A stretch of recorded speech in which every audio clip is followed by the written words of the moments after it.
You're walking along the riverbank. It's quiet, save for the water's peaceful burbling. The hot Georgia sun beats down on your neck. That's when you notice something strange on the ground. Looks like a quarter-sized black coin with a weird pattern on it. You bend over for a closer look. Is it a coin? This thing looks like an ancient seal with a symbol carved in it. It's probably from some long-lost civilization. You could sell it and make a fortune. You crouch down on one knee to pick up your newfound treasure. As soon as your finger touches it, you pull your hand back as fear wells in your gut. It's hairy. You go to pick it up again, digging your nails in the dirt around it to pull it out of the ground. That's when it moves. Your heart jumps in your throat. It's pounding so hard you can feel it in your head. The fear turns to horror when the coin wiggles its way out of the ground. It's no ancient treasure. It's a huge spider. A ravine trapdoor spider, to be precise. This hard, coin-looking growth on the back of its body serves as a shield. The eight-legged terrors burrow into the ground and plug it like a cork, so hungry enemies can't get to them. Or, giant confused humans like you. The spider is venomous, but its bite isn't toxic to humans. Ooh, lucky you. But I didn't say you wouldn't feel it.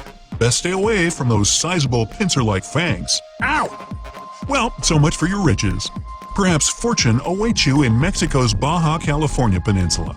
You're walking on dried-up ground when you notice a long white stripe up ahead. You get closer.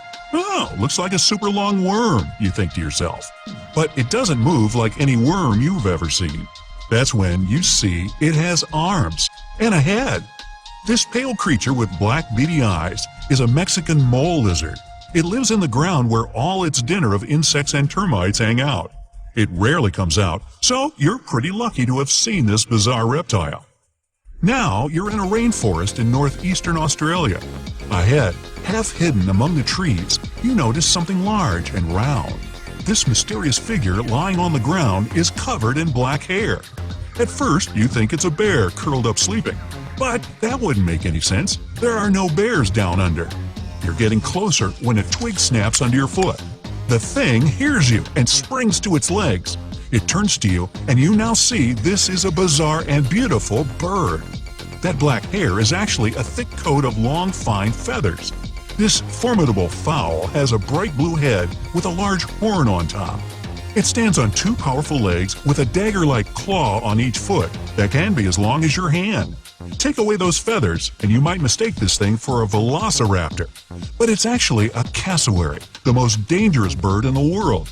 It could jump straight over your head if it wanted to, definitely high enough to kick you in the chest. And its blows are strong enough to break bone, not to mention that claw that can cut through anything like butter. This bird was made to hunt and avoid being hunted. Don't even consider running away, not unless you too can sprint over 30 miles per hour.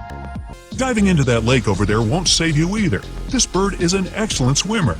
Best just to back away slowly and hope it doesn't come after you. Another creature that proves it's best to keep your hands to yourself is the panda ant. The naming is obvious. It's black and white and furry like the beloved bamboo-chewing bear. This furry little bugger lives in the forests of Chile. But don't go to pet this fluffy little ant. What you're looking at is no ant at all. It's a species of wasp. That black and white coloring serves one purpose, to warn others of this insect's powerful sting. And if that doesn't make you back away, the wasp will let out a squeaking sound. It sounds cute to us humans, but it means a painful sting is around the corner. These insects are loners. They don't live in colonies and don't have nests. They're also parasites. A female panda ant lays eggs next to the larvae of another insect. Then the hatched babies use these larvae as food.